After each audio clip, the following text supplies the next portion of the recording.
Allez, on y va. Allez. Go. Je l'avais dit. Sors d'une petite. Alors, ça y est. Hop, on y est.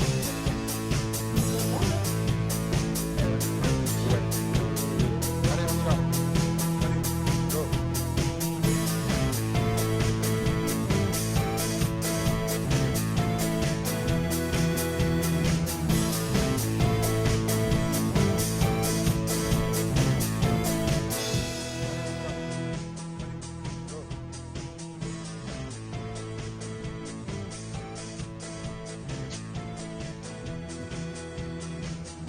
Bonjour à tous et à toutes, bienvenue dans On fait salon. On fait salon, c'est chez moi, chez toi, chez nous, chez vous. Pardon, un petit peu perdu avec les réglages de musique au début. On fait salon commence maintenant. On va vous raconter des belles histoires dans cette émission d'aujourd'hui. Des histoires parce que vous allez découvrir qu'en fait les jeux de plateau, les jeux de rôle et les jeux vidéo deviennent narratifs. Narratif, c'est des grands scénarios, des grandes histoires où le principe, les ressorts ludiques servent à véhiculer des sentiments, des sensations, à rendre heureux, rendre triste, à incarner vraiment un personnage. On fait salon, c'est tout de suite. Alors pour commencer l'émission, on va accueillir notre invité d'aujourd'hui. Bonjour, comment vas-tu? Je te prends tout de suite à l'antenne. Hop, on va y arriver. J'avais perdu le flux. Display. Petit trou. Le temps d'arriver. J'ai un léger contretemps, je suis désolé.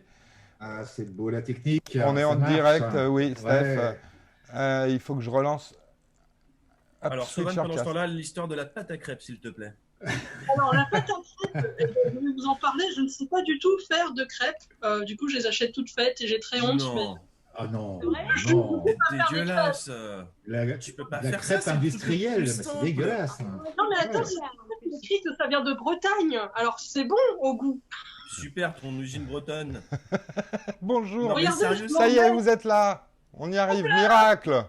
Bon, Bienvenue. bonjour tout le monde. On voit Yes. Canard. Bonjour Eh, tout le t'as monde. vu- T'as vu Salut comment on a Steph. meublé comme des pros quand même. Merci, Salut. c'était Oh là vachement là. constructif, vachement bien construit. Votre occupation à l'antenne était super. Bonjour. Ça va Steph? Ça va et toi? Très bien. Marjorie, comment vas-tu? On a perdu Marjorie. Ah non, elle est là, Marjorie. Ouais, non. Marie-Rose, pardon. Non, Marie-Rose. Marie-Rose, ça commençait pareil. Marie-Rose, Voilà. le début de cette émission, on va se calmer. C'est Marie-Rose, la fin de la semaine. à la fin de Le l'émission, talent. tu nous présenteras une nouvelle posture de yoga. Tu nous expliqueras tout ça. Et là, on a avec nous Sovan, un drôle de poisson Salut. sur la tête. Comment vas-tu? Bah écoute, ça va, je suis dans les flots. Tu es dans les Elle est flots. à l'aise- Tout elle est à flotte. l'aise comme un poisson dans l'eau. Oui, c'est ça. Elle est à l'aise comme un Oh, poisson dans c'est l'eau. J'apprécie. Matt, comment vas-tu, Matt? Eh bien, ça va, pas de souci. Toi aussi, pas de souci. Avec Non. toi, on va accueillir Abrial et on va parler jeux vidéo. Oui, tout à fait. Ah, d'accord. Gabriel Dacosta, Ouais. comment vas-tu, Gabriel? Très bien, bonjour à toutes et à tous, ravi de m'avoir invité dans cette émission. Salut Gabriel, merci d'être là et d'avoir accepté cette invitation. Donc avec toi, on va découvrir un petit peu tout l'univers. Première question avant qu'on commence tout de suite l'émission. T'es rentré quand dans le jeu vidéo? T'as commencé comment et quand? Si tu t'en souviens. J'ai pas encore beaucoup de cheveux blancs, mais Matt était déjà arrivé avant moi déjà. Donc, j'ai commencé en 92. J'ai commencé en 92, tiens, voilà, ça c'était dans mon magasin à la Fnac, Ouais. quand j'étais vendeur de jeux vidéo, et j'avais 19 ans. Et voilà, à 19 ans. Et qu'est-ce qui t'a... Et ton premier fait d'armes? Premier fait d'armes, je sais pas, j'ai créé ma première boîte, je voulais faire absolument de la création. Et en 80, donc 3 ans après, en 95, j'ai créé une première société avec deux amis qui étaient graphistes. On faisait de la 3D, il y en avait un qui était modeleur, un autre animateur, Fred et Eric. Et puis on a monté une boîte qui s'appelait Catharsis, on faisait des cinématiques de jeux. Oui. La PlayStation allait arriver. Et on s'est dit avec le multimédia, c'est sûr qu'il y aura de plus en plus de demandes pour les images 3D. On était vraiment passionnés pour faire des choses nouvelles. Et il y avait peu d'acteurs pour créer des images 3D à l'époque, même en France. À part aux États-Unis, il y en avait déjà quelques-uns. Donc voilà, c'était le bon moment. Et c'était D'accord. une belle aventure. Et vous aviez bossé sur quel type de jeu, par exemple? On avait bossé un de nos premiers produits, c'était Explosive Racing sur PS1. On avait fait l'intro avec un biker pour un studio qui s'appelait Toka. On a travaillé, nos premiers projets, c'était aussi la localisation. On a fait de la loc pour des jeux comme Capitalisme, à l'époque pour Funsoft, King of Magic, Sales Curve. On a fait ensuite, on a travaillé pour des projets qui ne sont pas aboutis non plus. Il y en a certains dans lesquels on a travaillé comme les Métabarons. À l'époque pour Shaman, qui faisait un projet sur Gaïna et qui voulait lancer un projet sur Métabaron en parallèle. Et on a fait un proto de jeu pour la PS1, mais qui n'avait pas abouti. Puis ensuite, on a travaillé par exemple sur Corsair pour Microids. On a fait d'autres projets pour Callisto aussi. Ah oui, donc dès le début, oui. Voilà, tout ça entre 95 et 2001. On a même fait un clip vidéo qui s'appelait Joli Dragon à l'époque. Ouais, je crois que c'est à l'époque Callisto que Joli j'avais fait ta Dragon, connaissance. ouais. Mais on s'est rencontrés quand j'étais, on s'est rencontrés avec Sébastien dans ces années-là. Ouais, Callisto. 96 et 98. Ouais, voilà, ça rajeunit pas tout ça, il y a 2 ans, quoi. Et voilà, après, voilà, la bulle Internet est arrivée. La première crise bulle Internet qui arrive, beaucoup de clients qui étaient en bourse qui se sont cassés la figure. Et du coup, on s'est réinventé. J'ai rencontré d'autres personnes à l'IGDA, on a remonté des sociétés, on a rebondi. Bon, bah écoute, c'est ça, c'est le principe de cette industrie, entre autres, rebondir. Rebondir, se réinventer, on est des survivants, quoi. Voilà. Bon, bah tu vas rester avec nous pendant toute l'émission. On fait salon, c'est des chroniques, des intervenants, et puis toi, en tant qu'invité, tu participes quand bon te semble ou quand tu as envie de commenter ou de voir un petit peu ce qui se passe. Tout de suite, on va accueillir Sovan parce qu'elle est déjà dans sa cuisine et il se passe déjà des choses. Sovan. Bah, écoute, je profite de mon bel établi de cuisine que j'aime fortement. Ouais. Ouais. C'est brillant, oui, je vois ça. Alors, aujourd'hui, ton défi que tu t'es fixé toute seule. Alors, mon défi, c'est de reproduire. J'essaye d'afficher la photo des yakitori bœuf fromage. Waouh. Voilà. Les préférés. Ouais. Voilà, ils sont très fameux et pas du tout japonais, mais très français. Et je vais essayer de les reproduire avec différents fromages parce qu'il y a une espèce de guerre du fromage dans le yakitori bœuf fromage. Il y a des gens qui utilisent du comté, il y a des gens qui utilisent du Cantal, il y en a qui utilisent du Masdam, de l'Edam, enfin je sais plus comment. Voilà. C'est des chapelles, tout ça. Et voilà, j'ai pris un Non, c'est des plateau de saucisses. fromage pour faire le yakitori. Donc je vais tester à l'emmental, je vais tester au Cantal, je vais tester au Gouda, je vais tester à l'Edam ou l'Edam, je sais pas comment on dit, les dents. C'est pas mal. Précisons que l'émission, donc vous le voyez, est en direct live et que Sovan cuisine et mange à 15h. Et que pour vous, elle va tester ça pendant toute l'émission. Elle va intervenir pendant toutes les rubriques dès qu'il se passe quelque chose dans la cuisine. Donc on te retrouve tout à l'heure pour ta rubrique. Il n'y a pas de souci. Je te remercie. Tu vas commencer là à faire quoi tout de suite? Là, je sors le carpaccio de bœuf du frigo parce que s'il est à température j'ai pas fouillé là. S'il est à température ambiante, il est tout mou et du coup pour faire les brochettes, c'est pas très pratique. Du coup, je profite de sa fraîcheur pour le sortir maintenant et couper le fromage. D'accord. Bon bah ça, on va te laisser couper le fromage et tu réinterviens au niveau du placement des différents bouts de fromage. De quoi? Tu réinterviens pour les placements du fromage. Ah oui, parce que c'est hyper important dans la recette. Bah oui. À partir du moment où je ferai le picota du fromage, je ferai des signes comme ça. Oui, on veut pas louper ça, surtout pas. Donc à tout de suite. Et en attendant, on va commencer avec Canard. Canard. Yep. Ah, Salut. comment vas-tu? Bah, moi, ça va toujours. Toujours, bien, d'accord. Alors, on va te retrouver tout de suite. Je te laisse. Oh, oui, un moment. Les jeux de plateau qui racontent des histoires eux aussi. C'est ça, exactement. Le jeu narratif, c'est un jeu qui est en pleine expansion en ce moment. Ouais. Et principalement, en fait, je ne vais pas vous parler d'un jeu en particulier, je vais vous parler d'un éditeur de jeux qui est Played Hat Games, qui est spécialisé dans ce type de jeu. Donc, le jeu le plus connu dans ce genre, et le plus ancien d'ailleurs, c'est Mice and Mystics. Comment vous expliquer ça? En fait, la définition même du jeu narratif, c'est un jeu auquel on joue à la fois pour les mécaniques de jeu, donc pour l'intérêt ludique, et pour l'histoire. On ne peut pas s'intéresser au jeu si on ne s'intéresse pas à l'histoire, mais c'est plus qu'une histoire à raconter. Donc c'est généralement 50-50. Par exemple, dans Mice and Mystics, il va y avoir... en fait, le conte qu'on va raconter, l'histoire est très simple. C'est une histoire médiévale fantastique, donc on vit dans un château, un prince, un roi, la belle-mère, etc., etc. Ouais. Et suite à un événement... Je mets la bande-annonce du premier pendant. Oui, y a pas de problème. Vas-y, Les gens vont vas-y. être transformés en souris. Et à partir de là, on va devoir sauver le roi, sauver le royaume et sauver le monde, en toute simplicité. Et bien sûr, on va affronter des adversaires redoutables, comme des rats, des belettes ou même un terrible chat, Ah ce qui oui, va être quasiment impossible pour des souris, bien sûr, mais tout en essayant de sauver le royaume. Donc c'est pas non plus n'importe quoi. d'accord. C'est généralement des jeux qui sont avec énormément de matériel. Là, par exemple, vous voyez il y a différents exemples de plateaux, ils sont tous réversibles, et il y en a une vingtaine de différents. Donc ça fait énormément de terrain.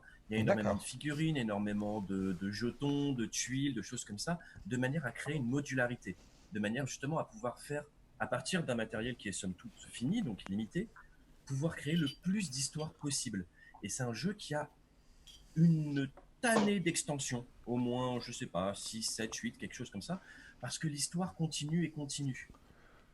Et avant et après chaque partie, on va lire une partie de l'histoire. Et c'est un D'accord. conte. On va raconter cette histoire au fur et à mesure et vivre l'histoire. C'est le maître du Et jeu qui fait compteur.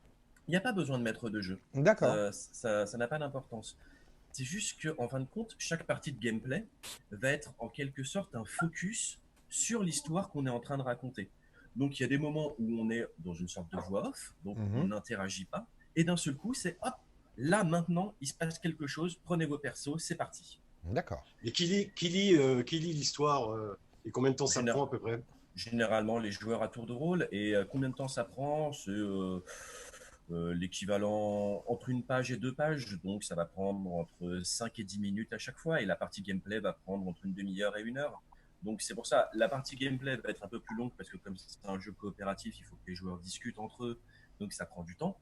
Et bah, forcément, pendant la partie histoire, à part à raconter des vannes, ça prend beaucoup moins de temps. Mais voilà, c'est vraiment les deux sont équivalents. C'est vraiment le premier du genre pour une raison qui est simple, c'est que l'histoire est linéaire. Il n'y a pas d'embranchement possible. On raconte une histoire et on va vivre l'histoire au fur et à mesure, mais on n'a pas d'influence sur le déroulement du récit. Et c'est là où on arrive à la deuxième génération de jeux narratifs, qui sont, par exemple, toujours pour enfants, ils sont mes jeux préférés de tous les temps. Je trouve ce jeu fantastique. Et là, justement, on est sur la même chose, mais on va avoir une influence sur l'histoire. Donc, on va se rapprocher d'un livre dont on est le héros. Ah, les On ne va bons pas livres dont lire vous les êtes le mêmes héros. parties du livre en fonction des choix qu'on aura faits, des décisions qu'on aura prises et des actions qu'on aura effectuées. Donc là, par exemple, bah, vous avez un bout d'explication de règles avec les différents persos. Donc moi, pour information, si à un moment on voit l'éléphant, c'est moi. C'est Pato. Oui, voilà, on le voit de dos. Pato, c'est mon personnage préféré. Donc l'histoire est assez fantastique. En gros, simple. Les gens ne savent pas, mais les lits des petits-enfants protègent des mauvais rêves. Quand on a un lit de grand, donc sans barreaux, on n'est plus protégé contre les cauchemars, et les cauchemars vont venir chaque nuit envahir, envahir les chambres des enfants et essayer de les attaquer. Ouais. Ça, c'est pas une bonne nouvelle. Mais Non. heureusement, ce qu'on ne sait pas non plus, c'est que les peluches, la nuit, prennent vie Et protège et les enfants. ont un but dans la vie, c'est protéger les rêves des enfants. Ah, c'est beau. Quand on parle de protéger, on pense pas du tout en termes métaphoriques, hein. On Non. parle de aller à la cuisine, récupérer des couteaux de cuisine, des attendrisseurs à viande et tout un tas d'armements bien vénères et aller défoncer du cauchemar. Mais vraiment le défoncer. Et on va aller un peu plus loin, parce qu'on va aller au pays des rêves, histoire de trouver la source, histoire d'en avoir fini pour de bon. Et donc Carrément. on va suivre cette petite fille, l'histoire de cette petite fille, à travers les yeux de Peluche, qui ne vivent pas le jour, donc ils ne savent pas exactement ce qui se passe le jour. Ils ne peuvent que supposer ce qui s'est passé pendant la journée en fonction de l'état de la chambre au moment où ils se réveillent. Et ça apporte un point de vue qui est assez amusant. Et chaque chapitre, c'est un jeu qui est décomposé en chapitres, va aborder une question de l'enfance qui est assez, enfin, qui est intelligente et qui va être traitée de manière intelligente. C'est normal pour un enfant d'avoir peur du noir. C'est C'est pour quel normal. âge? C'est pour nous, pour se souvenir de nos démons, ou c'est pour les enfants pour plus avoir peur? C'est une question qui est très intéressante. A priori, moi je dirais Merci. que c'est pas avant 7-8 ans. Oui. En fait, il y a un âge pas avant 7-8 ans, pas après 13 ans et pas avant 18 ans. En fait, il y a un âge pendant lequel on n'aura pas le recul nécessaire pour trouver ça à nouveau intéressant, et on sera trop âgé, on trouvera ça bébé.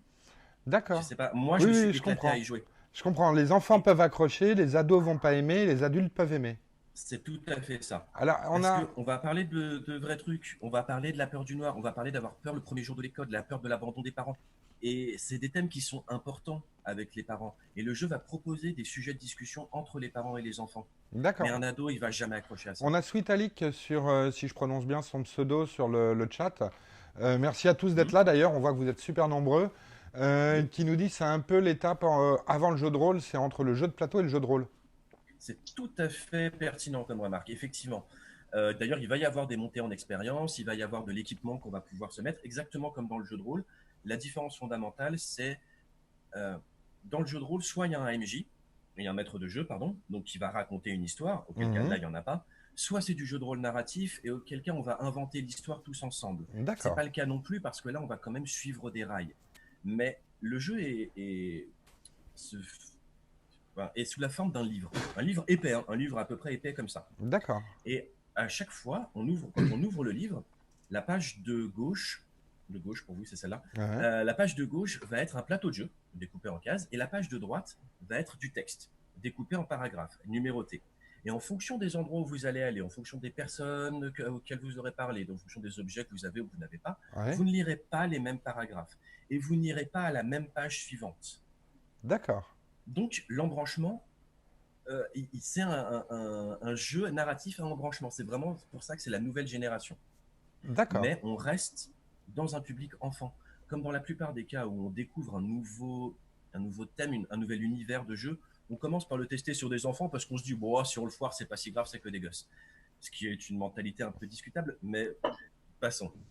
Et c'est là où ce qui est strictement exact. Le jeu de société, ça a commencé à être un truc pour gosses avant d'être un truc pour adultes. Oui. Le jeu vidéo, c'est pareil. Enfin voilà, Fait par les adultes, mais pour les. Oui. Je crois que ça s'excite en cuisine. Je voyais Sovan qui sauçait des choses bizarrement. Tu nous présentes ton troisième jeu après. Je suis désolé, mais il faut. L'appel du direct, Sovan. Pardon, canard. Pardonne-moi. Alors oui, j'ai fini de couper le fromage. Regardez comme il est beau. Donc là, tu as mis Alors, tous tes fromages. En fine tranche, hein, c'est ça, je le coupe en fine tranche. Ouais. L'emmental, le cantal, les dames que je sais pas comment ça se prononce, et le gouda. Waouh. D'accord. Donc, je vous montre avec un morceau de fromage comment il faut faire. Bon, C'est en fait, c'est délicat. très simple. Ouais. Attends, est-ce que tu as répété avant? De quoi? Est-ce que tu as répété avant de le faire? Non. Non. sans filet. À risque d'exploser. En fait, il faut absolument que ça parte du milieu et que ça sorte du milieu du morceau. Oui, c'est ça le problème, c'est que ça peut partir, mais revenir dans le milieu, c'est pas évident. Ça peut sortir n'importe où, Oui. c'est la surprise. Donc, écoute, il faut écouter la mélodie du fromage quand tu piques. Tu le sens à l'intérieur ce qui se passe. Tu sens que ça se passe bien. Moi, ça se passe moyen. Je pense que ça va jamais sortir au milieu. Attention ton doigt, te pique pas. Alors voilà, tu vois, c'est pas du tout en train de sortir au milieu. Ça sort sur le coin du quelque chose. C'est technique, hein. C'est très... oh, je l'ai eu. Tu l'as eu. Regarde. Bravo. Bravo, bravo. Bravo, ah ouais, la Oui. reine de la brochette, hein, bravo. Bravo. Voilà, Non, donc, bravo. Je vais piquer mes 2, 4, 6, 8 morceaux. D'accord, bah ça va laisser le temps à Canard de finir sa rubrique, hein. Attends, Voilà. on n'a pas vu, excuse-nous. Est-ce que le poisson Voilà. vogue? Quoi? Est-ce que le poisson... on n'a pas vu le poisson voguer? Attends. Oui. Ah Oh, oui. merci. Ça change tout. Merci beaucoup. Bon, bah, maintenant que Canard est fini et qu'il est sous la table, il va reprendre sa chronique, Canard. Voilà. J'en peux plus. Canard. Merci, Sauvan. Écoute la mélodie du fromage. Pardon. Alors, Vas-y, sur- enchaîne après ça. Oui, Vas-y. sur le Ouais, chat, mais il, c'est- oui, c'est on te laisse horrible. sur le chat, il trouve que tout ça est très sensuel. Hein. Et Bon, très logique. Ok. alors, Bon, du coup, on a parlé de la première et de la deuxième génération. donc comme un autre. La troisième génération, c'est donc la logique, c'est maintenant qu'on a essuyé les plâtres sur les enfants, eh ben on va faire ça sur des adultes. Ouais. Et comme un autre, c'est le même auteur, c'est la même équipe d'édition que Histoire de Peluche, donc on est vraiment sur des mécaniques qui sont très très similaires. Pareil, un gros bouquin, la page de gauche c'est le plateau, la page de droite c'est du machin, etc. Vraiment pareil. Bon, les mécaniques sont un tout petit peu différentes, mais voilà, c'est pareil. Sauf qu'on est sur un thème qui est excessivement adulte. L'histoire, c'est ça. La bonne nouvelle, c'est qu'on a trouvé une source d'énergie infinie. La mauvaise nouvelle, c'est que ça s'apprête à détruire le monde avec un trou noir. Ouais. La bonne nouvelle, c'est qu'un mec a une solution pour éviter ça. Et la mauvaise nouvelle, c'est qu'il vient de faire un AVC et qu'il est dans le coma. La bonne nouvelle, c'est qu'on a une machine pour pouvoir aller explorer son inconscient et trouver la solution et potentiellement lui sauver la vie. La mauvaise Ouais, nouvelle. c'est un peu un ascenseur émentionnel. La mauvaise nouvelle, c'est c'est- que il y a plus de l'inconscient courant. d'un homme Il adulte. y a une coupure de courant. Ouais. Ah, c'est pire que ça. L'inconscient d'un homme adulte, je sais pas comment vous dire ça, mais c'est pas l'endroit le plus cool au monde. Oui. Ses désirs enfouis, ses frustrations, ses regrets. On est sur un thème qui est excessivement adulte. Les fantômes On du va passé affronter- et tout ça, oui, oui, C'est évidemment. exactement ça. On va affronter, hein, toujours pareil, au sens propre, l'inconscient d'un homme adulte. Ça Ça, fait c'est penser un un peu jeu- à Personnage, je te coupe. Ouais, Ça me ouais. fait penser un peu à Personnage, je sais pas si tu connais le jeu. Ouais, ouais, Dans lequel absolument. on voyage dans la conscience humaine. C'est tout à fait ça. Et c'est un jeu qui est pour 14 ans et plus. C'est justifié, hein. Parfois, moi, j'aurais dit plutôt 16. C'est un peu vénère. Enfin, C'est mature. Ouais, Réfléchis. c'est mature. C'est Ouais, mature ouais, et ouais. réfléchi, ouais. Ouais, parce que mettre quelqu'un de 14 ans dans l'inconscient d'un homme adulte, effectivement, c'est Il peut-être n'y a pas de sexe, il n'y a pas de choses comme ça. Non, mais malgré sans tout, parler de ça, il y a des idées noires, il y a des. c'est exactement voilà. ça. Ça va parler suicide, Ouais, typiquement. voilà. Oui, voilà. Euh, Donc, c'est pas- sujet mature. C'est pas très cool. Après, on reste sur une histoire donc à embranchement, mais à fin unique. En gros, il y a deux fins. C'est soit vous avez raté, soit vous avez réussi.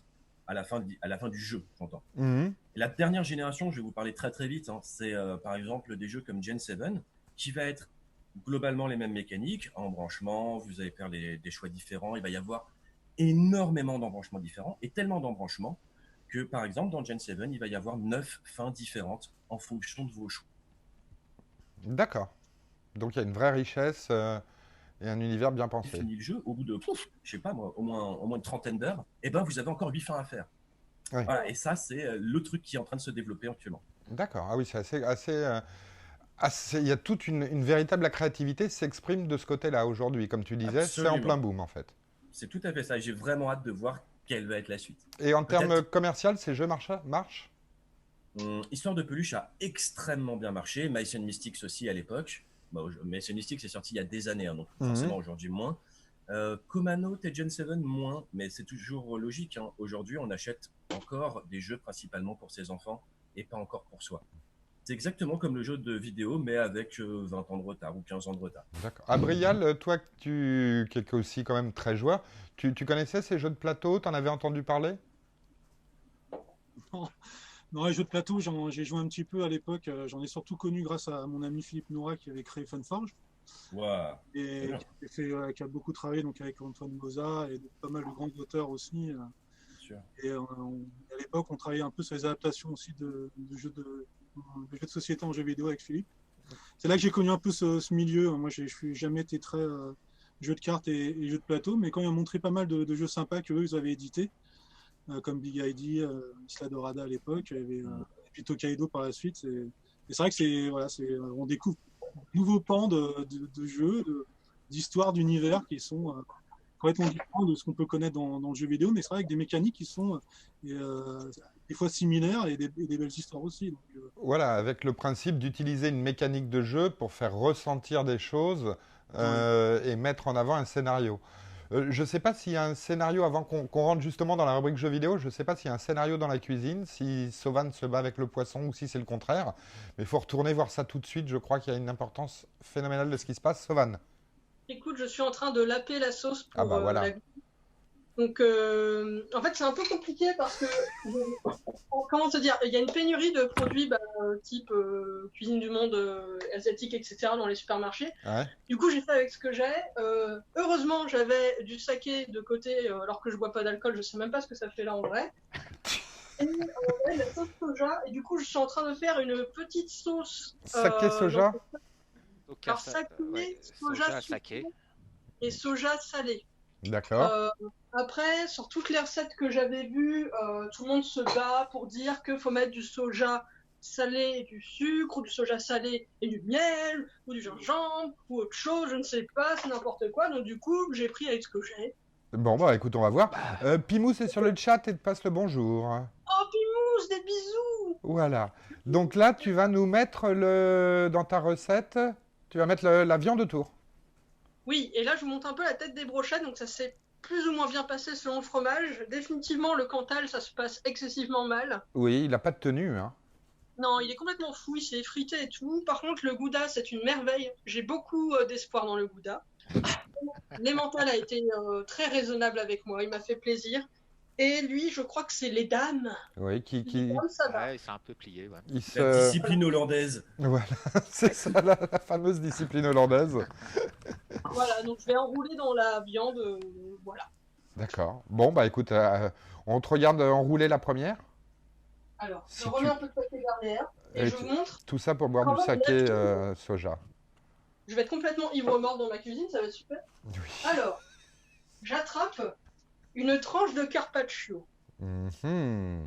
Voilà, c'est très sexy. Je prends brochette de fromage. Et très simplement, vous voyez, j'ai juste enroulé. Je sais pas si on peut c'est ça. montrer ça à cette heure-ci. Oui, quand Ah même. ouais. Bravo. Et ça fait une brochette. Et ça fait une c'est tout. brochette. D'accord. Juste Bon, bah on va te enrouler laisser. le On va te, carpaccio comme ça. on va te Oh, laisser. le food porn à 15h30. C'est parfait. Non, on ose tout. Enrouler Dans le On fait salon, fromage. on ose tout. Je te remercie, Sauvan.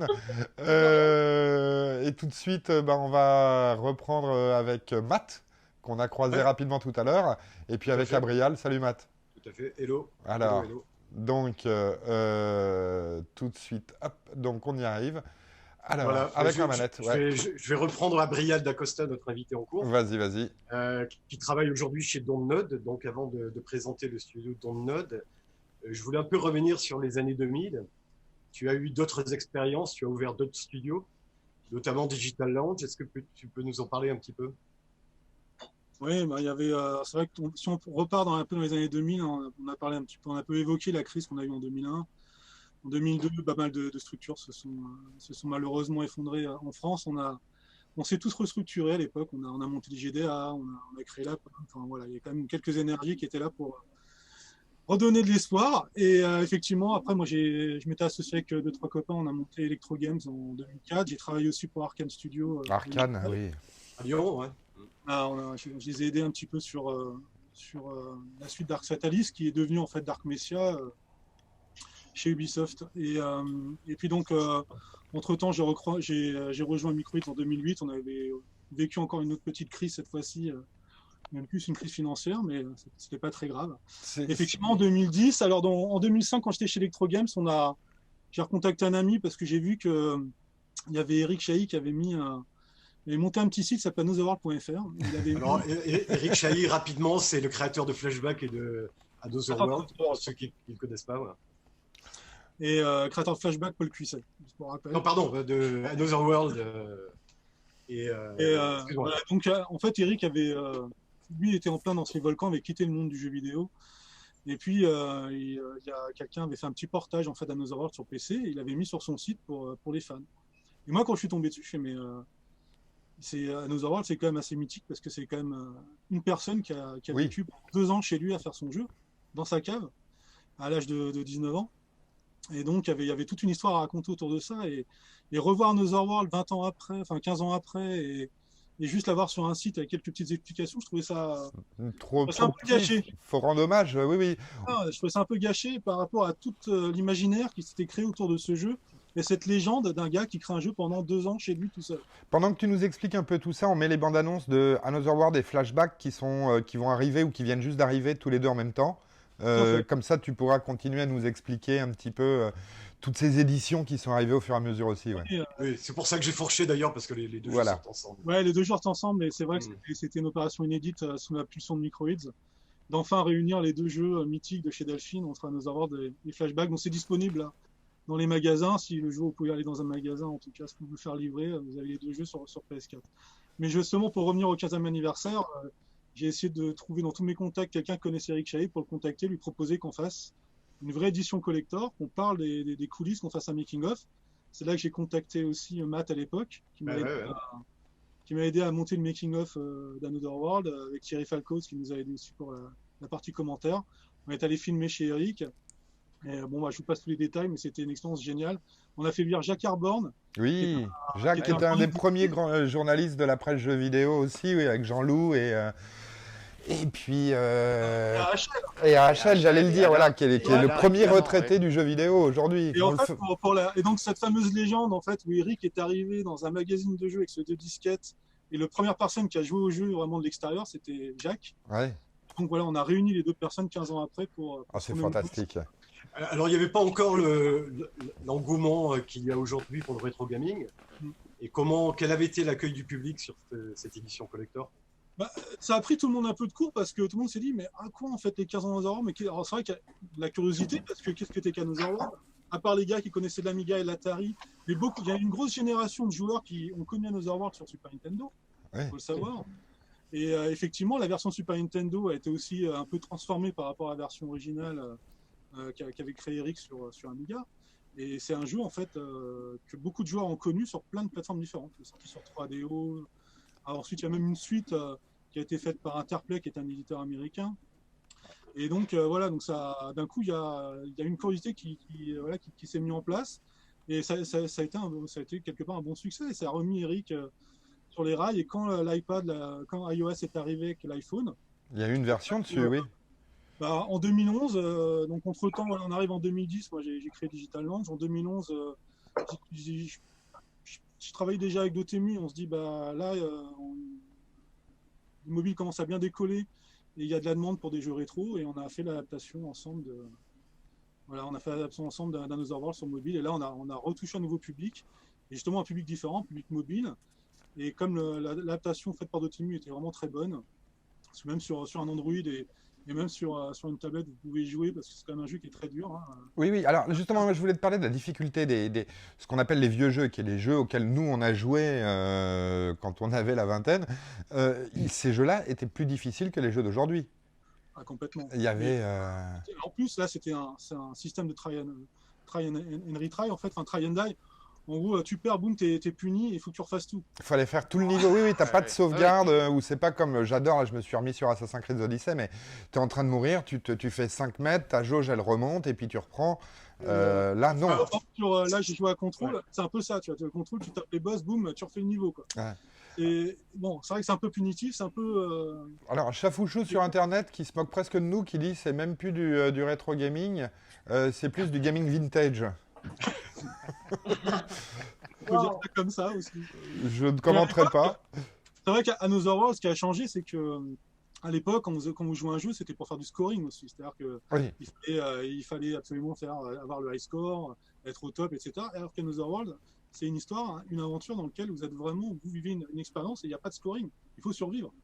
Et donc, on vous balance là-dedans et hop, on se tape des limaces, on se tape des trucs, on se fait pourchasser par un espèce d'énorme... les fameuses limaces tueuses, oui. Et tout ça dans une cinématographie qui était inédite pour l'époque, avec une animation incroyable. Donc, on avait passé vraiment un cap, on est passé justement de l'espèce de jeu de scoring à des vrais jeux d'aventure.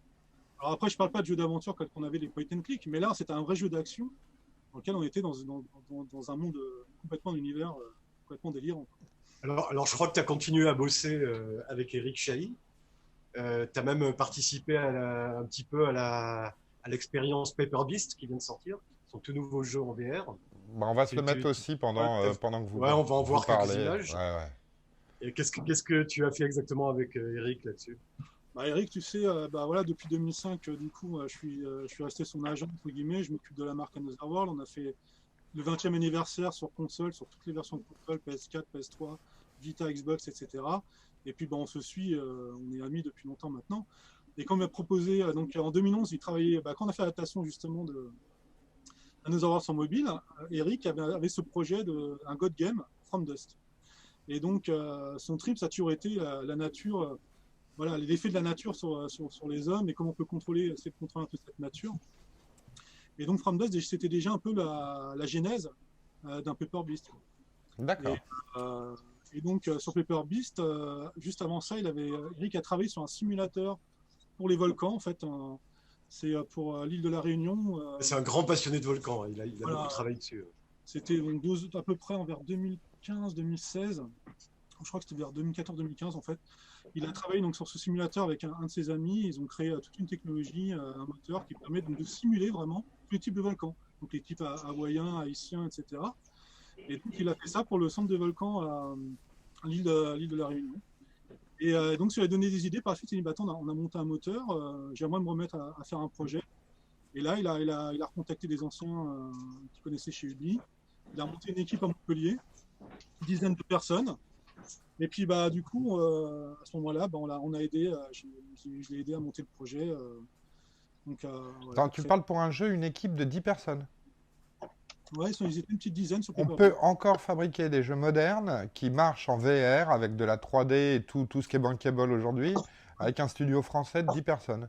Incroyable. Hein. Ouais. Non, parce qu'on avait reçu Emmanuel d'Ubisoft il y a quelques émissions déjà, qui nous parlait de 100 millions d'euros, de dollars ou d'euros pour Assassin's Creed Odyssey, avec 4 studios qui bossent en même temps. Avec des équipes qui se comptent par dizaines, Mais effectivement. on est dans bien sûr, on est dans des échelles qui sont complètement délirantes, mais qui sont dans les normes de marché pour un AAA. On voyait des GTA et des gros jeux de cette norme, c'est sûr que ça engage des équipes incroyables. Alors effectivement après, bah, c'est un peu comme dans le cinéma et dans d'autres segments de l'entertainment. Vous avez les blockbusters et puis ensuite vous avez toute cette scène indé avec justement des gars qui sont capables de faire encore des jeux à 5, 10, 15 personnes. C'est de l'artisanat au sens noble du terme, quoi. Complètement. Voilà. Et D'accord. aujourd'hui, grâce au digital, bah voilà, des auteurs, des petites équipes peuvent s'exprimer, peuvent vendre directement leurs jeux. De toute manière, Eric Chailly, il n'aurait pas envie de se retrouver à la tête d'une équipe de 100 personnes, c'est pas sa cam. Ah non, c'est clair. Voilà. Ah ouais, ouais. Non, il a toujours cette vision, même sur From Dust, c'est une petite équipe, hein, même chez Ubisoft. Ils avaient pris quand même un petit pari à l'époque sur From Dust, hein, parce que c'était vraiment une petite équipe. Donc oui, non, c'est là sur Paper Bus, il y avait ce que j'ai trouvé génial dès qu'Eric m'a montré le projet, c'était cette vision entre From Dust and Otherworld et une vision onirique en fait, avec tout un délire autour de ce qui se passe dans un serveur à l'échelle nano et toute une espèce de faune qui pourrait se créer dans les serveurs, dans cette espèce de papier en fait, et toute cette relation entre la réalité qui est le papier, l'écrit et le numérique. Donc comment le papier se transforme avec des 0 et des 1. Ouais, C'est un peu c'est une ça, super idée. cette genèse, et derrière c'est dit mais comment j'ai inventé ce monde encore de papier qui devient vivant. Donc c'est toute l'origine de Paper Beast, avec aussi tous les flux en fait et de la faune et on voyait ce qui est intéressant sur cette réflexion encore de la création de matière à partir du 0 et du 1, c'est comment cette faune, comment tous ces bestiaux vont se former, vont avancer, vont se merger dans cet univers aussi. Donc il y avait toute une réflexion un peu philosophique derrière Paper Beast. Et quand vous jouez au jeu, c'est une suite de missions, de choses, de rencontres, qui sont complètement inimaginables, quoi. Donc, je trouve ça... Alors, à Brial, aujourd'hui, tu travailles chez Dontnod, qui est un studio, qui est un peu un des gros studios français actuellement. Alors, tu es Business Development Director. Ouais. Ça veut dire quoi, en fait? Tu bosses sur dans quel domaine? Ah bah, je fais ce que je faisais déjà depuis longtemps. Je m'occupe de vendre les projets, je m'occupe de suivre les partenaires, je m'occupe de rencontrer et de pouvoir trouver les meilleurs partenaires pour nos projets et nous aider à financer les projets. On en parlait tout à l'heure un petit peu des budgets. Hein. Effectivement, il y a une inflation de budget parce que les joueurs aussi veulent des expériences de plus en plus immersives. Certains veulent des expériences aussi plus longues. Nous, on est sur un autre domaine, on est sur des jeux qui sont en double A, on n'est pas sur des budgets énormes, on est quand même sur des équipes qui peuvent monter à 50 à 80 personnes. C'est quoi un budget pas énorme pour toi, pendant qu'on met la bande-annonce de Life is Strange 2 Et derrière? voilà, c'est 10 à 20 millions d'euros. 10 à 20 millions d'euros? Ouais, c'est quelque Sur chose. des budgets AAA qui peuvent montrer entre 50 et 100 millions. Hein. Oui, oui, c'est ça. Puis eux, ils rajoutaient 20 millions pour le marketing. Vous, c'est 1 million, 2 millions? Ça dépend Proportionnel, ça dépend, oui. ça dépend des projets. Et... Alors, Dontnod, c'est un studio français qui a commencé en 2008, je crois, avec Remember Me, qui était... oui, on peut en mettre un petit peu on va d'image. mettre Remember Me, ouais, tout de Et suite. qui était un jeu de SF qui a pas eu un succès gigantesque, mais qui est devenu culte, en fait, hein, et qui est un peu sorti de l'imaginaire d'Alain Damasio, l'écrivain, et d'Alexis Briclot aussi, le graphiste. Damasio qui cartonne depuis. Hein. Aujourd'hui, Ouais, qui a, la Horde du Contrevent, il en a ressorti un là il y a quelques mois. Oui, oui. Briclo Ouais. aussi, il cartonne. Hein, faut pas... Oui, oui. ouais. C'est aussi, hein, Il bosse pour Marvel et tout. Ça va. Oui, oui, oui, oui. Moi, c'est vrai qu'à l'époque, je connaissais qu'Oscar parce qu'on s'est connu, qui était un des fondateurs aussi, hein, qui est toujours le CEO, qui est le cofondateur de la société. Oscar, on se connaissait depuis 2003. Et puis déjà, quand j'ai su quand j'ai fait connaissance avec les autres cofondateurs de Node, là, j'ai halluciné parce qu'il y avait tellement déjà de talents réunis pour avoir une ambition énorme et faire justement du AAA en France, que j'avais juste connu ça à l'époque chez Arcane. Il y avait peu de structures indépendantes et qui est justement déjà cette ambition de faire des choses de qualité et raconter des belles histoires et aussi avoir de trouver des... on ne parlait pas encore vraiment de narration, mais déjà créer des héroïnes fortes, fort, créer quelque chose dans le cyberpunk, tout ça c'était nouveau. Et justement, le studio Dontnod a explosé totalement en lançant la licence Life is Strange. Et alors, c'est un jeu à épisodes et narratif qui a cartonné. Je crois que personne n'attendait un tel carton. C'est une histoire d'amour-amitié. En plus, c'est vraiment une histoire super belle. Moi, j'ai tremblé d'émotion. En plus, c'est un jeu qui a touché beaucoup le public féminin, non? Parce que quand on va sur les forums, j'ai l'impression qu'il touche plus le public féminin que d'autres jeux. Est-ce que tu peux confirmer ça, Gabriel? C'est vrai que, alors, avec Life is Strange, l'équipe a pris un contre-pied hallucinant. Ils étaient très fans de ce que faisait Telltale, surtout du Walking Dead. Et l'objectif, c'était vraiment de créer quelque chose de nouveau. Tellement nouveau qu'à l'époque, beaucoup d'éditeurs ont refusé parce que parler d'une histoire d'amour entre deux filles, enfin d'une histoire d'amitié, qui peut devenir une histoire d'amour, parler de thématiques qui touchent le passage à l'âge adulte, à l'âge adulte, vraiment des moments importants dans ta vie pour tout le monde. Et donc voilà, ça a été la genèse vraiment d'un raz-de-marée incroyable parce que toutes ces thématiques ont tellement été approchées avec finesse, avec un vrai travail cinématographique d'écriture et en plus arriver à créer un gameplay vraiment qui est enraciné dans l'émotion. Donc vraiment générer ces émotions par rapport à tous les choix que vous faites et toutes les conséquences que vous allez avoir dans le jeu. Donc tout ce mix a été incroyable et on s'attendait pas, toute l'équipe ne s'attendait pas à ça, mais ça a touché le monde entier.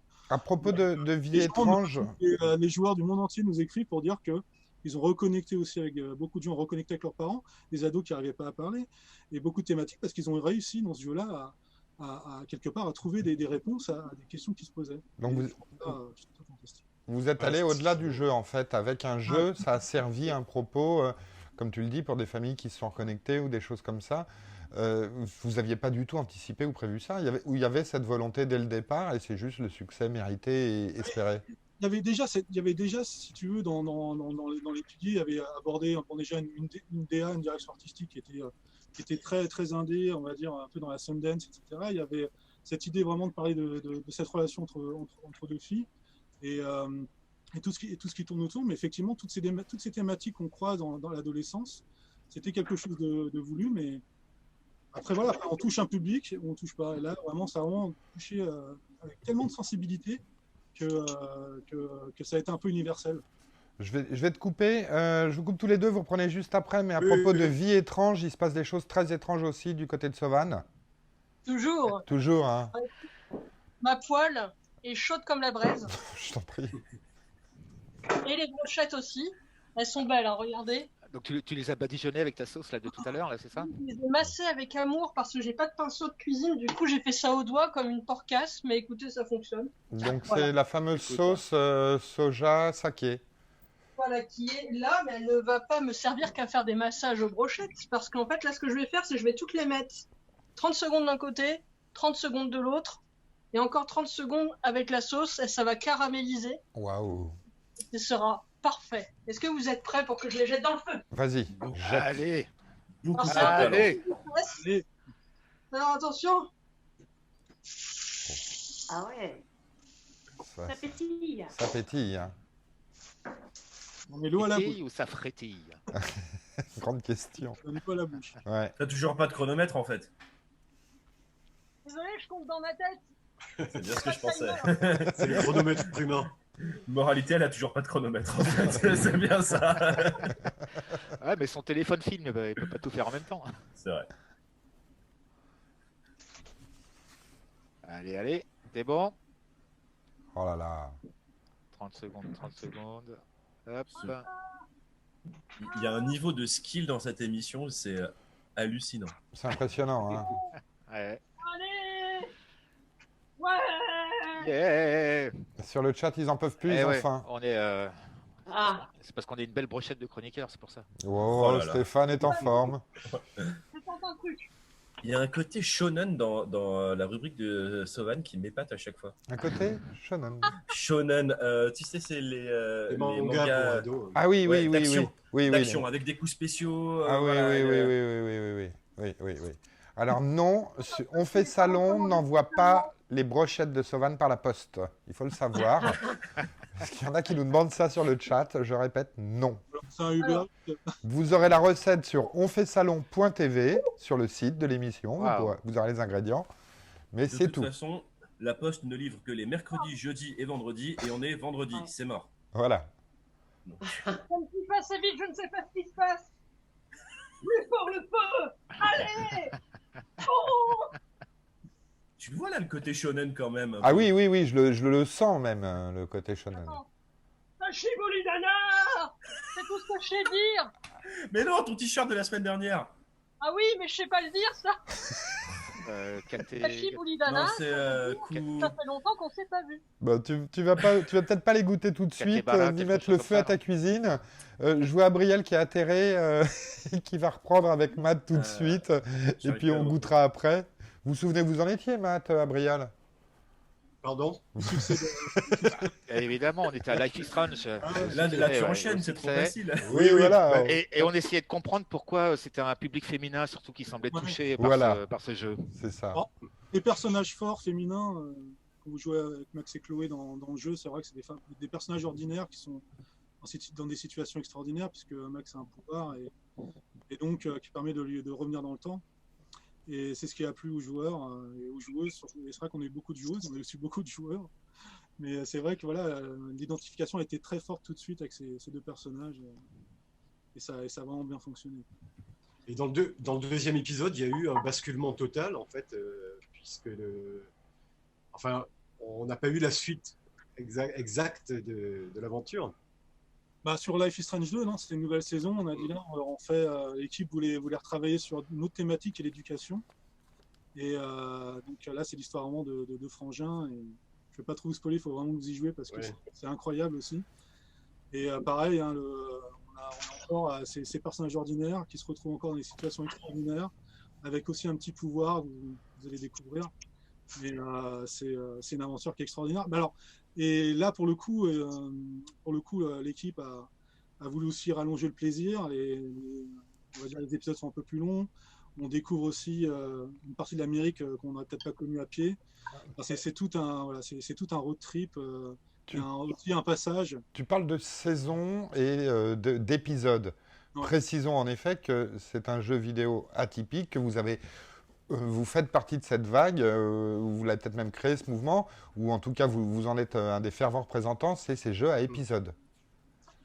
Alors qu'est-ce que ça implique? Est-ce que c'est pour finalement pouvoir financer plus facilement l'épisode suivant parce qu'un jeu coûte un peu moins cher épisode par épisode? Est-ce que c'est une logique économique? Est-ce que c'est une logique scénaristique?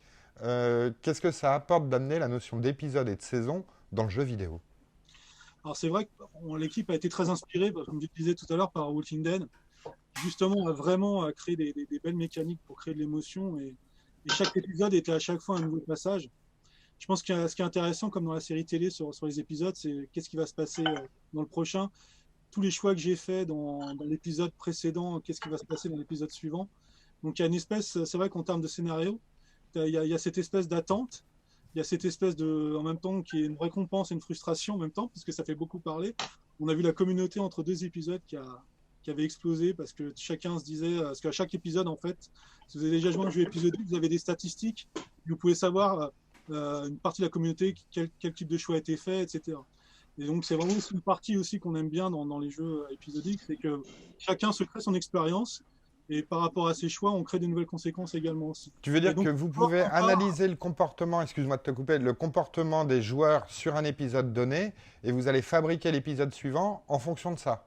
Alors, non, parce que c'est très très dur déjà de créer une saison. Les 5 épisodes de Life is Strange, c'est plus de 3 ans de travail. Et donc, Ah oui. on a fait quelque chose, on a fait quelques choix à un moment parce qu'il y a, pour ceux qui n'ont pas joué à Life is Strange, il y a, dans l'épisode 2, il se passe une grosse action à faire. Et donc, on s'est dit dans l'épisode 3, comme il y a un personnage qui avait beaucoup marqué les joueurs, on a dit bon, on va donner un petit peu d'espace à ce personnage. Et là, l'équipe a réécrit des petites choses en plus, des dialogues, et ça a permis un peu de répondre à la demande aussi des joueurs. Mais c'est très dur de prendre en compte ça. En fait, on trace pas réellement les comportements, on essaye de savoir un peu comment les joueurs abordent quel type de situation et comment ils vont y répondre. Et comment par rapport à leur expérience. Par rapport à l'actualité, à Brial, est-ce que vous allez créer un jeu en fonction de ce qui s'est passé actuellement? C'est pas le propos, mais par exemple, si tu joues à Life is Strange 2, on parle beaucoup de l'Amérique de Trump aujourd'hui, donc c'est très authentique. Et justement, je peux pas parler de la fin de l'histoire, mais nos deux héros sont d'origine mexicaine. Et donc, ils vont retrouver leur mère au Mexique. Et donc, il y a toute une histoire avec le mur de Trump, etc. Mais on ne faut pas trop en dire, mais c'est vrai. Mais c'est sûr qu'aujourd'hui, la réalité aussi, on est confronté à une réalité où de toute façon, ça Qui va dépasse ça la va aussi, fiction. Hein. voilà, qui va aussi encourager, qui va influencer, je pense, les créateurs dans le futur également. Et ça pourrait faire l'objet d'une thématique d'un ou plusieurs jeux vidéo, oui, dans le futur, c'est sûr. L'écriture, quand on est sur ce genre de jeu, dès le début, vous savez qu'il va être en 5 épisodes, ou 3 ou 6. L'écriture n'est pas la même, la construction n'est pas la même que de faire un... Je veux dire, si la durée des 6 épisodes, elle est de 50 heures, vous n'allez pas diviser 50 par 6 pour chaque épisode. C'est une autre construction. On est comme un arc narratif qui tient plus de la série télé que du film, en fait, si on doit faire un parallèle. T'as exactement dit le mot, c'est un arc narratif complètement paralysé avec la série télé. Et ensuite, voilà, en fonction de comment avancent les épisodes, on va tailler, on va rajouter, enfin l'équipe après vont rééchelonner au fur et à mesure des épisodes comment ça va se dérouler. Donc, mais après, c'est vrai qu'on décide pas réellement. On se dit que par exemple sur Life is Strange 1, il y avait, on va dire 2 à 3 heures de jeu quand vous faisiez aussi on peut aussi faire pas mal de collections dans le jeu. Il y a de la rejouabilité, on peut revenir dans le jeu, mais c'est en gros 2 à 3 heures de jeu. Life is Strange 2, on est déjà un peu plus long, on est plutôt sur du 4 heures. Oui. Excuse-moi 2 secondes avant que Matt te reprenne ces questions. On a le poisson qui bulle un peu trop, faut aller voir ce qui se passe, je suis désolé. Alors en fait, Sauvage. comme je suis une jeune personne, j'ai enlevé l'écran, je vous vois plus. Donc, si vous voyez, c'est le principe. On te voit, t'inquiète pas. On t'a vu buller et on te voit. Alors, ça y est, c'est cuit. Regardez, c'est très beau. Je sais pas si vous allez bien voir si je fais comme ça. Ah, c'est magnifique. Voilà. Et du coup, magnifique, ma chérie. Alors, merci, ma chérie. Merci. Le fromage n'a pas fondu pareil partout, on le voit bien. Non, alors je pense que... Alors je sais plus qui équipe, malheureusement, mais... Ah bah ça sert... Mais non. Tu peux pas... Pour ça. Tout ça pour ça. Le mental. Les deux qui sont là, je suis quasiment sûr que c'est le mental. Ouais. Ça peut-être le gouda. Ça, tout est frité, donc je pense que c'est le cantal. Et je pense que le tout dernier, c'est probablement les dames. D'accord. Voilà. Donc maintenant, je vais goûter pour savoir laquelle se rapproche le plus de brochettes de resto japonais. Je vais goûter les dames, parce que j'arrive pas à dire son nom comme il faut.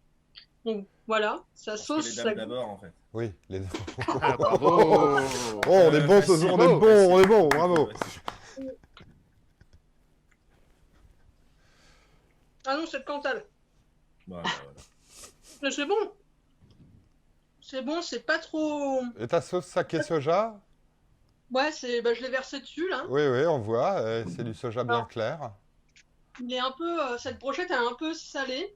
Enfin, elle est plus salée que ce qu'on connaît.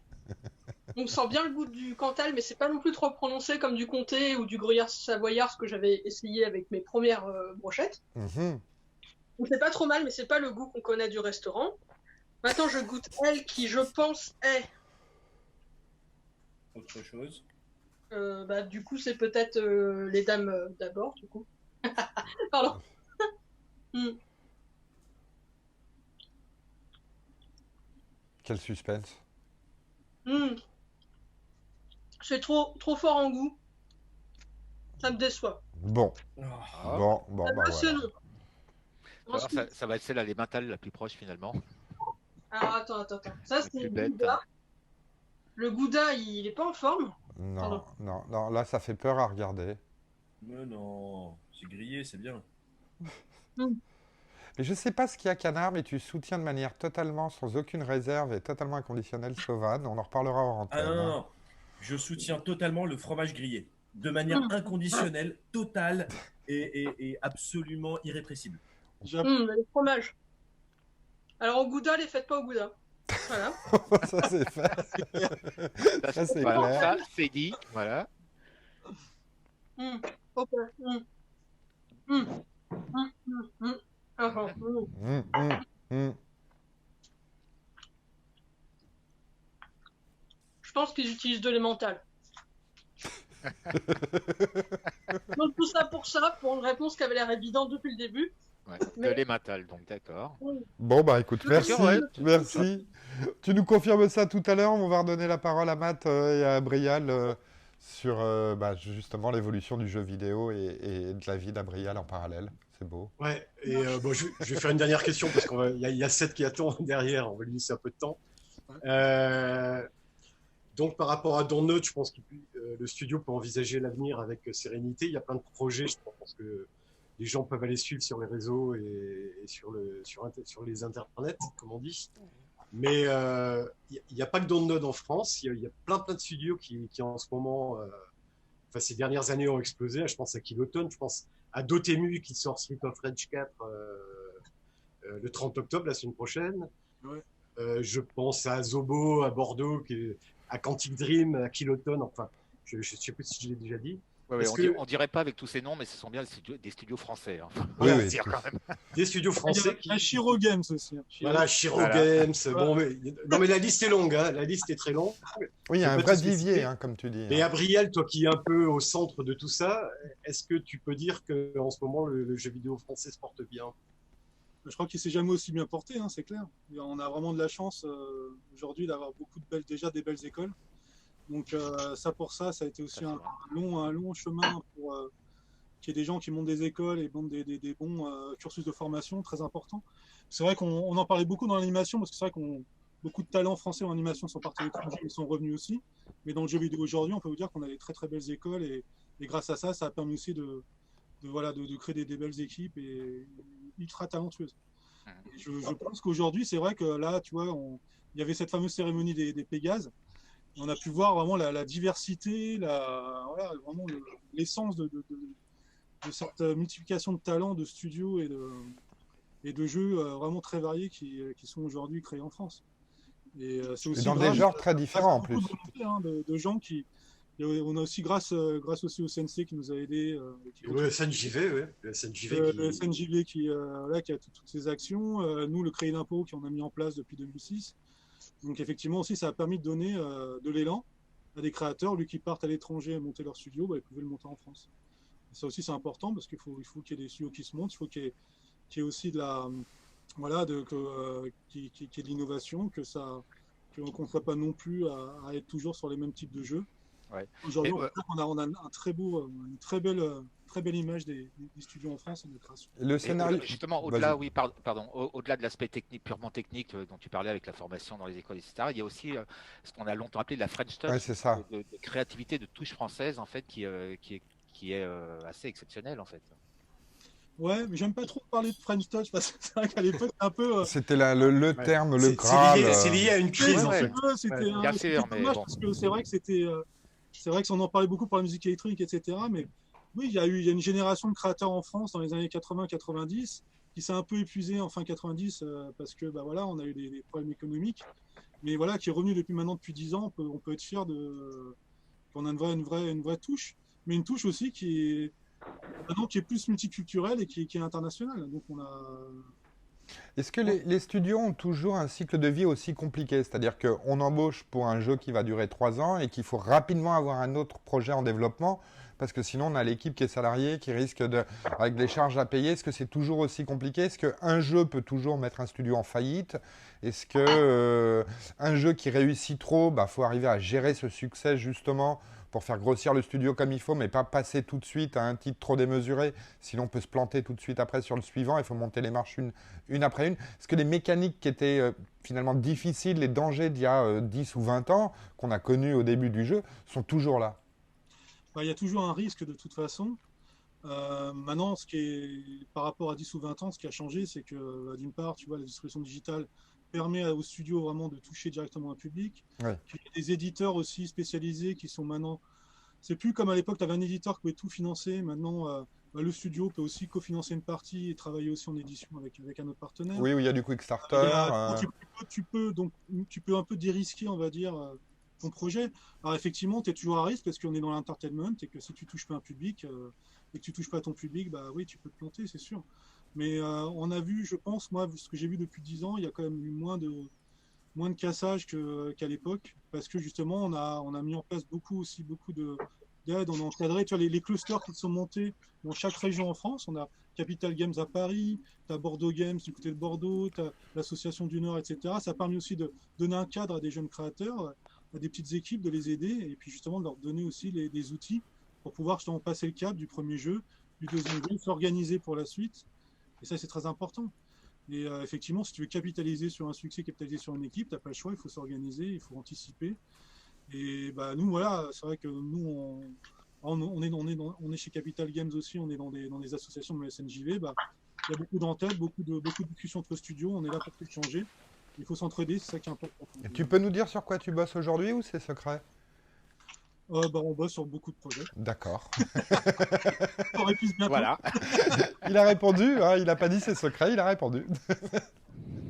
Matt? En plus, Dontnod est une société publique. Oui, en Qui plus. est entrée en bourse il y a 2 ans, donc on a un site dédié sur la bourse et vous pouvez voir notre activité et tout est transparent. Des beaux résultats, oui.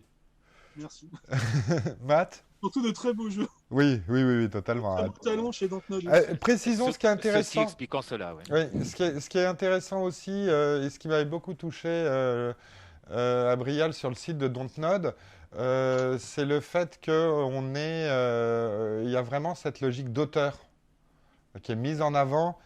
Philippe Ulrich parlait de ça il y a quelques temps déjà, et là on le voit aussi chez vous. C'est sur le site, ce sont les auteurs qui sont mis tout de suite en avant, qui sont derrière le jeu. Ce sont des créateurs. Il y a toute une équipe, mais il y a 2-3 personnes qui sont vraiment là. C'est vrai qu'on travaille encore team.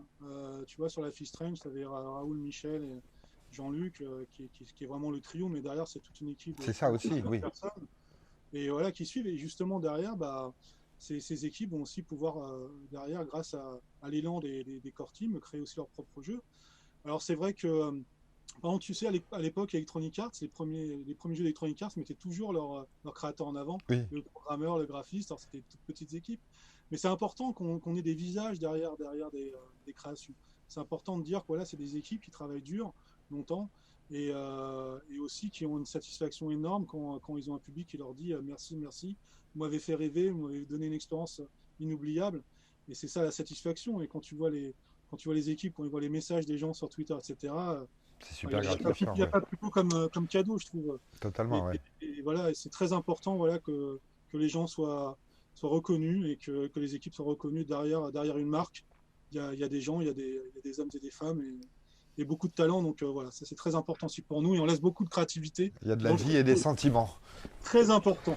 Matt? Très important, c'est la créativité aux équipes. Je crois qu'Abrial a bien conclu cette belle aventure de Life is Strange que je conseille totalement. D'ailleurs, le jeu est sorti chez Square Enix. Ce qui est quand même pas mal, ouais. En partenariat avec Square Enix, c'est un des plus gros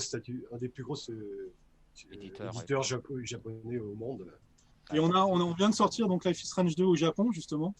Puisque le premier avait eu déjà un bon petit succès. On a eu un prix, c'est notre premier prix au Japon qu'on a eu c'était en 2017 de mémoire, qu'Oscar a reçu, qui était le prix des créateurs japonais. C'est tous les créateurs qui ont dit on a élu le meilleur jeu, un jeu étranger comme Life is Strange. C'est super gratifiant d'être reconnu par ses pairs à l'étranger. Oui, c'est une forme de consécration. Ça a été aussi une belle récompense. Et là au Japon, on a une super note sur Famitsu en note croisée. Donc voilà, la FIS Ranger démarre sa vie maintenant au Japon et on est très fiers parce qu'on est très très fan du Japon. Bon, bah, je te remercie, mais tu t'en vas surtout pas. Tu restes là, puisqu'on va avoir la rubrique de Stéphane sur ses bons plans et ses good vibes. Et surtout, on va finir par le yoga et on a envie de te voir libérer toi aussi tes chakras avec Marie-Rose qui va te présenter une posture de yoga à la fin. Donc, tu restes avec nous. Mais tout de suite, on va accueillir Stéphane et puis on ira. Attends, si tu veux bien, on va juste refaire un petit détour par la Bah, je cuisine, voulais si y aller ça après t'ennuie ta pas. chronique, mais on y va maintenant Ah, alors. bon, bah d'accord. Oui, Bah, non, vu parce que je l'heure, croyais que mais Sauvan on est était là. reparti. Ouais. Allez. Sauvan était reparti sur une deuxième tournée, c'est ça? Bah écoute, il me reste du fromage et du carpaccio, donc j'en refais pour ce soir. Écoute, je vais manger que ça. Ah bon, non, t'as pas essayé de nouveaux fromages? Non, bah non, elle a plus de fromage en stock là. J'ai pris mon préféré, là, j'ai pris les mentales, j'ai tout goûté, les gantales et c'est le champion. J'ai pris qu'à les mentales, voilà. Bon, bah D'accord. écoute, bon courage. À tout à l'heure pour la fin. Alors, Stéphane. Yep. Toi, des good vibes, des bonnes nouvelles, des petits coups de cœur, des choses sympathiques.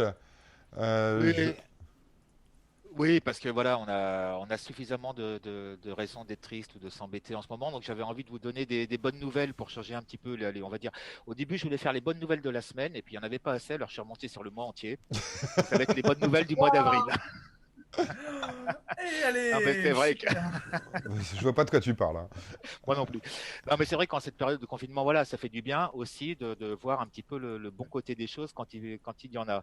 Alors, première bonne nouvelle du moment, la nature, vous le savez, l'activité humaine est moindre, donc la pollution est moindre et donc fatalement, plutôt heureusement, la nature reprend ses droits petit à petit un peu partout dans le monde. Vous vous souvenez de ces images qu'on avait vues? Il y avait des cygnes à Venise, on a même vu des dauphins en Sardaigne, dans le port de Cagliari.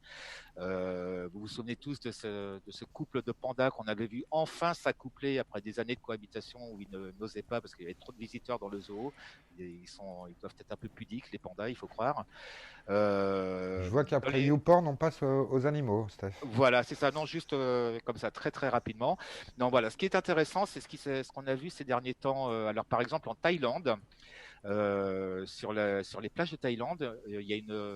Alors, c'est pas celle-là, ça vient après, mais Ah, du pardon. coup, je vais parler de ça. Ce sont des rorquals qui ont été observés dans les calanques, dans les Bouches, au large des Bouches-du-Rhône en France.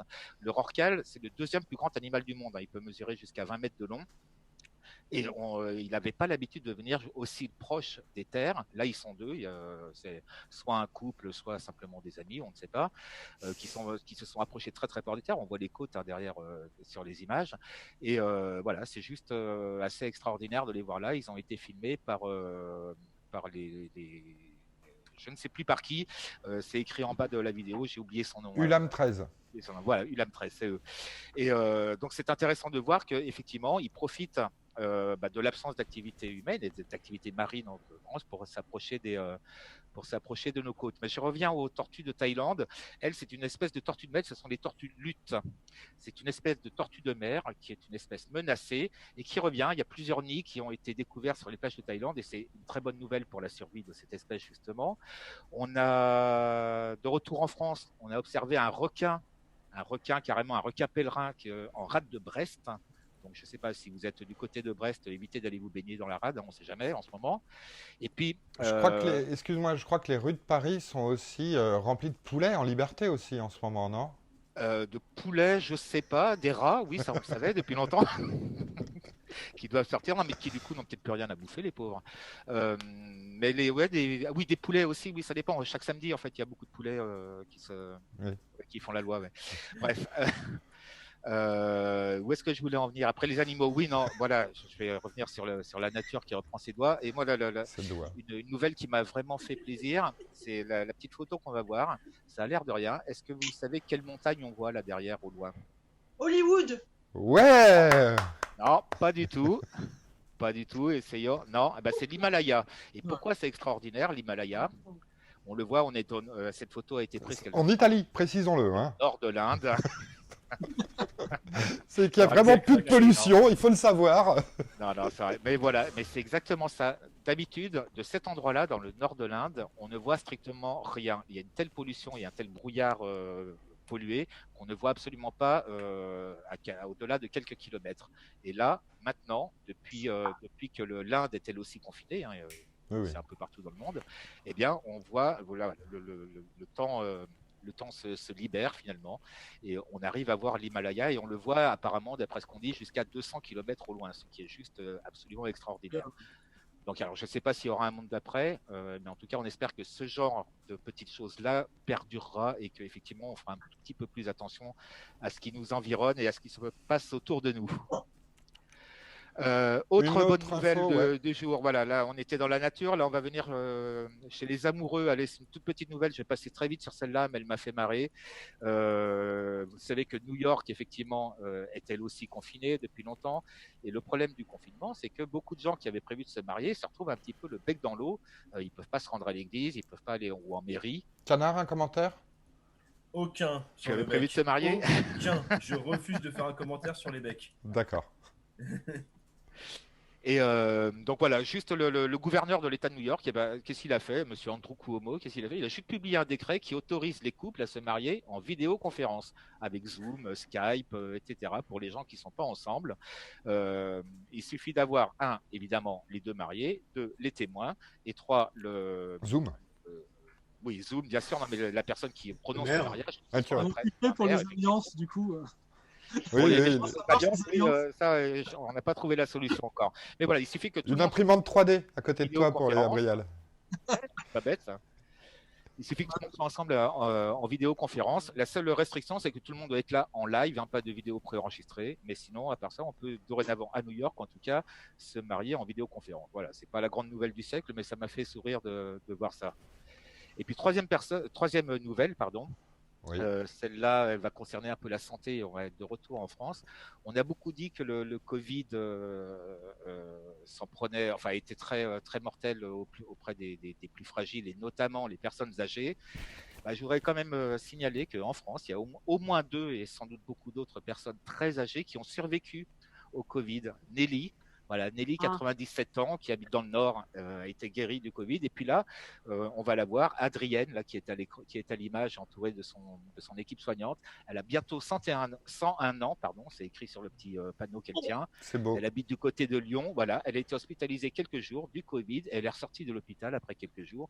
Donc voilà, c'est le genre de petite nouvelle qui donne, qui fait chaud au cœur, je trouve, c'est de voir ces deux personnes âgées pourtant fragiles s'en sortir aisément. Voilà. Je termine vite fait avec 2 petites nouvelles bonus. Alors celle-là, tiens, il y en a une que je vais dédier à Sauvan. Sauvan, peut-être un défi pour toi pour une prochaine émission, pourquoi pas. Ou pas, on verra. Sauvan, ce que tu vois à l'image, là, Sauvan, sais-tu ce que c'est? Moi, je vois des mains et un seau. Voilà. Et c'est la recette des fameuses boulettes de viande suédoises que l'on mange chez Ikea. Et que Ikea a enfin rendu public. Alors sa recette à eux évidemment, parce que les boulettes suédoises c'est pas que chez Ikea, ça fait longtemps que ça existe. Mais la recette made in Ikea, elle est enfin rendue publique et donc tout le monde peut en faire. Il suffit de suivre le petit mode d'emploi qu'on a vu, qui ressemble à un mode d'emploi de montage de meubles d'ailleurs. Les vis en moins, ça on vous le remet, oui. Il n'y a pas de vis. Voilà. Alors je sais pas. Oui, il faudrait voir si à la fin de la recette il te reste des vis ou des un ingrédient en trop. Un ingrédient en trop. Oh là, vous mettez un coup de clé à molette. Mais pourquoi pas, Sauvan, si tu as envie pour une prochaine émission de faire des boulettes de viande à la suédoise, voilà. Oui, la recette. On veut bien te voir tester. Après, si c'est des ingrédients que je trouve pas à côté, là, parce que je sais pas plus. Alors, il te faut de la viande. Alors, contrairement à ce qu'on a cru à un moment, c'est bien de la viande de bœuf, c'est pas de la viande de cheval. Voilà. Et puis, t'es pas obligé de mettre des excréments dedans. Non. Des bouts de merde. Non, mais vous vous souvenez certainement de cette histoire il y a quelques années, qui était un fake en vrai, mais où on reprochait effectivement à Ikea d'avoir retrouvé des excréments dans quelques-uns de ses plats, notamment les boulettes et notamment des gâteaux au chocolat. Mais c'était un fake. Alors à propos de chocolat, Lu. Oh là. Oula. Et oui, et puis pour les gourmands. On va terminer avec les gourmands. Et puis un gâteau qu'on a sans doute tous mangé quand on était gamin. Le voici, le figolu. Oui. Le figolu, vous savez, ce gâteau à la figue fait par Lu. Oui, voilà. Oui, c'est assez laxatif la figue, effectivement. Et donc voilà, dont la commercialisation avait été arrêtée il y a 5 ans par Lu. Lui a juste annoncé que le figolu allait revenir dans nos rayons en supermarché. Donc voilà, pour tous tous ceux qui ont grandi en mangeant ces gâteaux-là, c'est sans doute une très bonne nouvelle. Tu es vraiment allé chercher vraiment tout ce que tu pouvais pour nous trouver des bonnes nouvelles. Stéphane, on te remercie de cet effort incommensurable parce qu'on sent qu'il n'y avait pas beaucoup d'actualité. Merci beaucoup. Marie-Rose, tu vas conclure cette émission. Tu vas faire la dernière rubrique de l'émission. Comment vas-tu? Ça va très bien. Tu as Namasté. tenu Namasté, Marie-Rose. Alors, Ouais. eh bien, donc, on va voir si tout le monde suit, à commencer par Abrial. Bah oui, Abrial, la rubrique de yoga de Marie-Rose, c'est tout de suite, c'est sur mon tapis. Alors, Marie-Rose, on va passer au chakra ce coup-ci.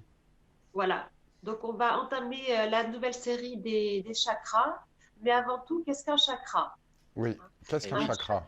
Mais oui, Oui. qu'est-ce qu'un chakra? Qu'est-ce qu'un chakra, n'est-ce pas? Qui sait? Qui sait? Ouvrez Donc, vos chakras. c'est quoi, Adriel? Non, je les ai ouvrés vos chakras. Oui, Oui, tu les as ouverts, c'est bien. Voilà, tout à fait. Ils peuvent être ouverts ou fermés. Les chakras, donc, ce sont des centres d'énergie où se concentre notre énergie vitale. Ils se trouvent à travers la base de la colonne vertébrale jusqu'au sommet de la tête. Donc, il y a 7 principaux chakras. Ensuite, l'énergie se trouve donc au niveau de la base de la colonne vertébrale. Et là, aujourd'hui, on va travailler justement le premier chakra qui s'appelle le chakra de la racine. Donc, le chakra de la racine correspond aux fondations de l'être, c'est-à-dire la paix intérieure, la sécurité. Donc ça, c'est quand le chakra est ouvert. Mais quand le chakra est fermé, malheureusement, il pourrait y avoir, par exemple, de la domination, vous savez, par rapport aux autres, à l'extérieur. Puisque nous n'avons plus de paix intérieure, nous allons chercher la paix à l'extérieur de notre corps. Donc c'est là où vraiment on est dans le contrôle. Donc c'est intéressant, on peut méditer là-dessus. Et là, vous allez voir donc une séquence dédiée au premier chakra qui va nous permettre de lâcher prise, de nous détendre pour redescendre l'énergie qui est souvent dans la tête jusqu'en bas. Vous voyez, jusqu'au premier chakra. Le premier chakra est situé à la base donc, de la colonne vertébrale, près du périnée. d'accord. Bon, on y va tout de C'est suite. Et on te laisse commenter. Et tout le monde fait. Et on regarde un petit peu les autres faire en même temps. Vas-y. Donc là, on est debout. Voilà, donc là, je vous ai préparé des exercices assez faciles hein, pour nous aider à descendre l'énergie jusqu'à la terre. Donc, on ouvre les jambes à la largeur de nos hanches. On place les mains sur la taille. Et simplement, vous voyez, on fait des rotations à travers le bassin. Voilà, dans un sens. Il faut vraiment descendre l'énergie. Donc, on peut fermer les yeux. C'est Ça pas mal, travaille. Matt, quand tu fais ces petites rotations-là. C'est très... Ah oui, Voilà. avec la lambada en fond sonore, ça passe très bien. C'est pas un Et dans pogo. l'autre sens. C'est pas un pogo, Matt. Voilà, vous voyez, donc le premier chakra, c'est souvent la couleur rouge hein, qui domine, la Ah bah, connexion comme avec la le, oui, comme le poisson de Sauvane. Voilà, tout à fait. Donc les chakras peuvent être ouverts ou rouges. Ou fermé. Donc voilà, c'est ta habilité, Stéphane. Est-ce que ton premier chakra est ouvert? Est-ce que tu lâches assez prise pour faire confiance en la vie? J'arrive pas à le voir, mais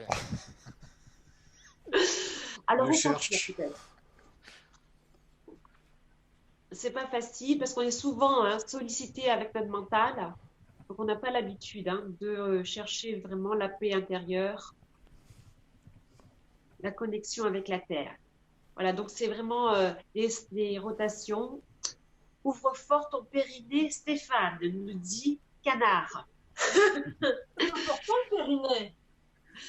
Donc là, on va faire l'arbre. Donc là encore, vous allez voir, vous étirez la hanche droite, vous placez le pied à l'intérieur de l'aine et nous respirons à travers le bassin pour descendre l'énergie jusqu'au premier chakra. Brillante, C'est un exercice Sauvane. d'équilibre et de concentration. Ancrez bien les pieds au sol. On fait la même chose de l'autre côté. On s'enracine à la terre et on se relie au ciel avec les mains. Voilà. Redressez la colonne vertébrale, ouvrez le buste, le troisième œil est ouvert. Donc ça, c'est vraiment le premier chakra, l'arbre.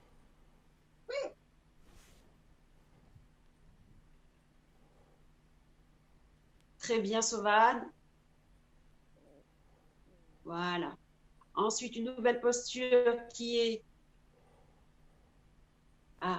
le guerrier numéro 2. On étire les deux bras, la jambe gauche pliée en avant.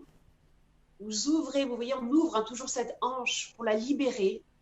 Et ensuite, on place le bras gauche sur la cuisse pour étirer le bras droit. On ouvre le diaphragme. Gabriel, on le fait même quand la caméra n'est pas sur toi, hein. Quoi? Voilà, on fait la même chose de l'autre côté, le guerrier renversé. Guerrier numéro 2. Voilà, ce sont des exercices de yoga faciles, accessibles pour tous, pour nous permettre de libérer notre premier chakra. Et Oh, on le ouvre trou sous le t-shirt. de l'autre côté. Regardez pas, j'ai un trou. Ouais. Ce que je te disais tout à l'heure. C'est lui. C'est dangereux le yoga, attention. Ah, d'ailleurs, c'est... Je vous ai envoyé un article. Oui, quelques infos. C'est la deuxième cause de mortalité actuellement à la maison. C'est ça, Matt? Exactement. Merci, Matt, on a bien ri à la maison, hein, grâce à toi. C'est le Gorafi. Hein, Merci le Gorafi. Oui, c'est le Gorafi, hein, précisons. Donc là, cette fois-ci, on va regarder. Vous allez plier un genou après l'autre. On tend une jambe et on plie l'autre. Donc là, c'est excellent hein, pour vraiment se libérer à travers le bassin. Faites ces exercices. J'attends un petit retour hein, sur le chat. Parce que franchement, c'est des exercices très simples pour ouvrir, libérer notre premier chakra, Muladhara chakra. Oui, on verra. Les postures suivantes seront un peu plus compliquées. Non. Non? Non. Non, d'accord. Tant mieux alors. Là, on se libère, on fait le grand écart, on étire la colonne, on relâche la tête, lâcher prise, On se t'étire, je détendre. m'arrête, moi. Je m'arrête avant. Voilà. Et là, on va finir en squat malasana. Très bien. Et on relâche. Namasté, merci. Merci beaucoup, Marie-Rose. Marie-Rose. Merci, ouais. Ah non, Voilà, c'était... donc voilà, la prochaine, c'est le chakra numéro 2, le chakra sacré. Bon, bah, je te remercie. Pour tous ceux qui veulent aller plus loin, on rappelle qu'ils peuvent te retrouver 2 fois par semaine sur ton site ou sur tout ce que tu organises toi aussi avec Zoom. Je te laisse le rappeler.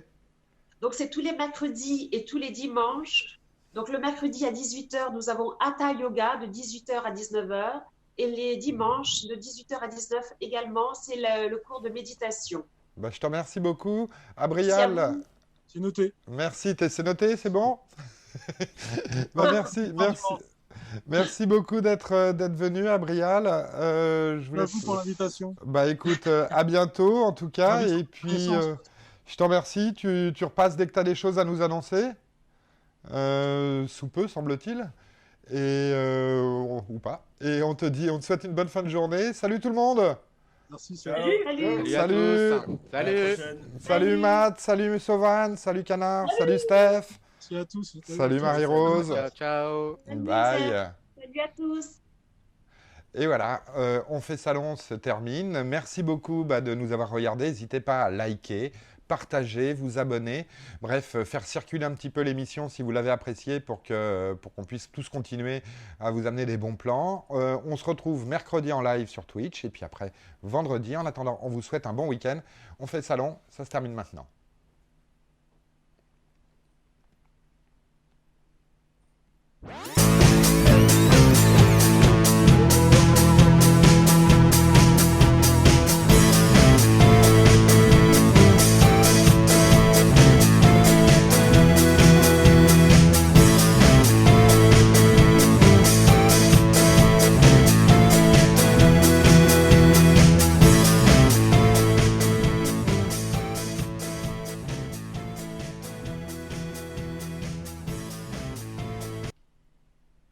Et voilà, On a fini. Dans la boîte. ouais, dans la boîte. Merci Abrial. Dans la boîte.